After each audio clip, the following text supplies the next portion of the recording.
Hatchet Chapter 18. It seems like nothing is easy for Brian. He was finally able to get his raft out to the tail of the plane, but then he couldn't see a way to get into the plane. But Brian is a survivor, and Brian is smart. So it would seem safe to say that he will figure something out. Let's read Chapter 18 together and see what he does. Chapter 18, page 173. Brian worked around the tail of the plane 2 more times, pulling himself along on the stabilizer and the elevator. But there simply wasn't a way in. Stupid, he thought. I was stupid to think I could just come out here and get inside the plane. Nothing is that easy. Not out here. Not in this place. Nothing is easy. He slammed his fist against the body of the plane, and to his complete surprise, the aluminum covering gave easily under his blow. He hit it again, and once more it bent and gave, and he found that even when he didn't strike it but just pushed, it still moved. It was really, he thought, very thin aluminum skin over a kind of skeleton, and if it gave that easily, he might be able to force his way through. The hatchet. He might be able to cut or hack with the hatchet. He reached to his belt and pulled the hatchet out, picked a place where the aluminum gave to his push, and took an experimental swing at it. The hatchet cut through the aluminum as if it were soft cheese. He couldn't believe it.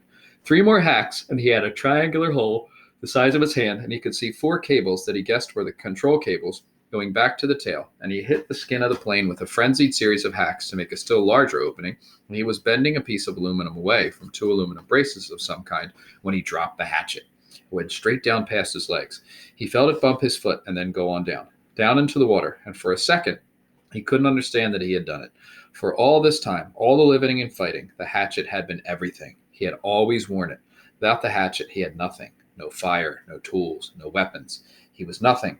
The hatchet had been him, and he had dropped it. Arrgh! He yelled, choked on it. A snarl cry of rage. His own carelessness. The hole in the plane was still too small to use for anything, and now he didn't have a tool. That was the kind of thing I would have done before, he said to the lake, to the sky, to the trees. When I came here, I would have done that. Not now. Not now. Yet he had, and he hung on the raft for a moment and felt sorry for himself, for his own stupidity. But as before, the self-pity didn't help, and he knew that he had only one course of action. He had to get the hatchet back. He had to dive and get it back. But how deep was it? In the deep end of the gym pool at school, he had no trouble getting to the bottom, and that was, he was pretty sure, about 11 feet. Here it was impossible to know the exact depth. The front end of the plane, anchored by the weight of the engine, was obviously on the bottom, but it came up at an angle, so the water wasn't as deep as the plane was long. He pulled himself out of the water so his chest could expand, took 2 deep breaths and swiveled and dove, pulling his arms and kicking off the raft bottom with his feet. His first thrust took him down a good 8 feet, but the visibility was only 5 feet beyond that, and he could not see bottom yet. He clawed down 6 or 7 more feet, the pressure pushing in his ears until he held his nose and popped them, and just as he ran out of breath and headed back up, he thought he saw the bottom, still 4 feet below his dive. He exploded out of the surface, bumping his head on the side of the elevator when he came up and took air like a whale, pushing the stale air out until he wheezed. Taking new in, he would have to get deeper yet and still have time to search while he was down there. Stupid, he thought once more, cursing himself. Just dumb. He pulled air again and again, pushing his chest out until he could not possibly get any more capacity. Then took one more deep lungful, wheeled, and dove again. This time he made an arrow out of his arms and used his legs to push off the bottom of the raft. All he had in his legs to spring, snap, and propel him down. As soon as he felt himself slowing a bit, he started raking back with his arms at his sides, like paddles, and thrusting with his legs like a frog. And this time he was so successful that he ran his face into the bottom mud. He shook his head to clear his eyes and looked around. The plane disappeared out and down in front of him. He thought he could see the windows, and that made him think again of the pilot sitting inside, and he forced his thoughts from it. But he could see no hatchet. Bared air triggers were starting to go off in his brain, and he knew he was limited to seconds now. But he held for a moment and tried moving out a bit, and just as he ran out of air, knew that he was going to have to blow soon. He saw the handle sticking out of the mud.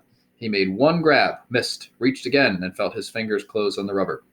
He clutched it and in one motion slammed his feet down into the mud and powered himself up. But now his lungs were ready to explode, and he had flashes of color in his brain, explosions of color, and he would have to take a pull of water, take it into his lungs. And just as he opened his mouth to take it in, to pull in all the water in the lake, his head blew out of the surface and into the light. Thwack! It was as if a balloon had exploded. Old air blew out of his nose and mouth, and he pulled new in again and again. He reached for the side of the raft and hung there, just breathing, Until he could think once more, the hatchet clutched and shining in his right hand. All right, the plane. Still the plane.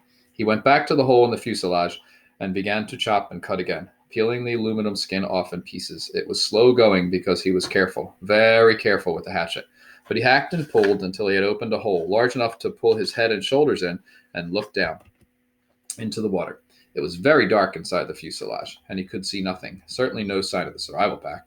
There were some small pieces and bits of paper floating on the surface inside the plane, dirt from the floor and of the plane that had floated up, but nothing substantial. Well, he thought, did you expect it to be easy? So easy that way? Just open her up and get the pack? Right.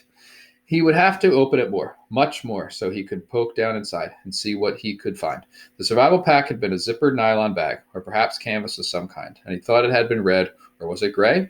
Well, that didn't matter. It must have been moved when the plane crashed, and it might be jammed down under something else. He started chopping again, cutting the aluminum away in small triangles, cutting each one on the raft as he chopped. He could never throw anything away again, he thought, because they might be useful later. Bits of metal, fish arrowheads, or lures, maybe. And when he finally finished again, he had cleaned away the whole side and top of the fuselage that stuck out of the water, had cut down into the water as far as he could reach, and had a hole almost as big as he was, except that it was crossed and crisscrossed with aluminum, or it might be steel. He couldn't tell. Braces and formers and cables. It was an awful tangled mess. But after chopping some braces away, there was room for him to wiggle through and get inside. He held back for a moment, uncomfortable with the thought of getting inside the plane. What if the tail settled back to the bottom and he got caught and couldn't get out? It was a horrible thought. But then he reconsidered. The thing had been up now for 2 days, plus a bit, and he had been hammering and climbing on it, and it hadn't gone back down. It seemed pretty solid. He eeled in through the cables and formals, wiggling and pulling until he was inside the plane with his head clear of the surface of the water and his legs down on the angled floor. When he was ready, he took a deep breath and pushed down along the floor with his legs, feeling for some kind of fabric or cloth, anything with his bare feet. He touched nothing but the floor plates. Up, a new breath. Then he reached down to formers underwater and pulled himself beneath the water, his legs pushing down and down, almost to the back of the front seats. And finally, on the left side of the plane, he thought he felt his foot hit cloth or canvas. Up for more air. Deep breathing. Then once more, grabbing at the formers and pushing as hard as he could. He jammed his feet down and he hit again. Definitely canvas or heavy nylon. And at this time, when he pushed his foot, he thought he felt something inside, something hard. It had to be the bag. Driven forward by the crash, it was jammed into the backs of the seats and caught on something. Tried to reach for it and pull, but didn't have the air left and went up for more. Lungs filled in great gulps. He shot down again, pulling on the formers until he was almost there. Then, wheeling down head first, he grabbed at the cloth. It was the survival bag. He pulled and tore at it to loosen it. And just as it broke free and his heart leaped to feel it rise, he looked up. Above the bag and the light coming through the side window, the pale green light from the water, he saw the pilot's head. Only it wasn't the pilot's head any longer. The fish, he'd never really thought of it. But the fish he had been eating all this time, had to eat too. They had been at the pilot all this time, almost 2 months, nibbling and chewing, and all that remained was the not quite clean skull. And when he looked up, it wobbled loosely. Too much, too much. His mind screamed in horror, and he slammed back and was sick in the water, sick so that he choked on it and tried to breathe water and could have ended there, ended with the pilot where it almost ended when they first arrived, except that his leg jerked. It was instinctive, fear more than anything else, fear of what he had done. But they jerked and pushed, and he was headed up when they jerked, and he shot to the surface, still inside the birdcage of formers and cables. His head slammed into the bracket as he cleared, and he reached up to grab it and was free. In the air, hanging up in the tail, he hung that way for several minutes, choking and heaving and gasping for air, fighting to clear the picture of the pilot from his mind. It went slowly. He knew it would never completely leave, but he looked to the shore, and there were trees and birds. The sun was getting low and golden over his shelter. And when he stopped coughing, he could hear the gentle sounds of evening, the peace sounds, the bird sounds, and the breeze in the trees. The peace finally came to him, and he settled his breathing. He was still a long way from being finished, had a lot of work to do. The bag was floating next to him, but he had to get it out of the plane and onto the raft, then back to shore. He wiggled out through the formers. It seemed harder than when he came in, and pulled the raft around. The bag fought him. It was almost as if it didn't want to leave the plane. He pulled and jerked, and still it wouldn't fit. And at last he had to change the shape of it, rearranging what was inside by pushing and pulling at the sides until he had narrowed it and made it longer. Even when it finally came, it was difficult, and he had to pull it first at one side, then another, an inch at a time, squeezing it through. All of this took some time, and when he finally got the bag out and tied on top of the raft, it was nearly dark. He was bone tired from working in the water all day, chill deep, and he still had to push the raft ashore. Many times he thought he would not make it, but the added weight of the bag, which seemed to get heavier by the foot, coupled with the fact that he was getting weaker all the time, the raft seemed barely to move. He kicked and pulled and pushed, taking the shortest way straight back to the shore, hanging to rest many times, then surging again and again. It seemed to take forever, and when at last his feet hit bottom and he could push against the mud and slide the raft onto the shore weeds to bump against the bank, he was so weak he couldn't stand. Had to crawl, so tired he didn't even notice the mosquitoes that tore into him like a gray, angry cloud. He had done it. That's all he could think now. He had done it. He turned and sat on the bank with his legs in the water and pulled the bag ashore and began the long drag.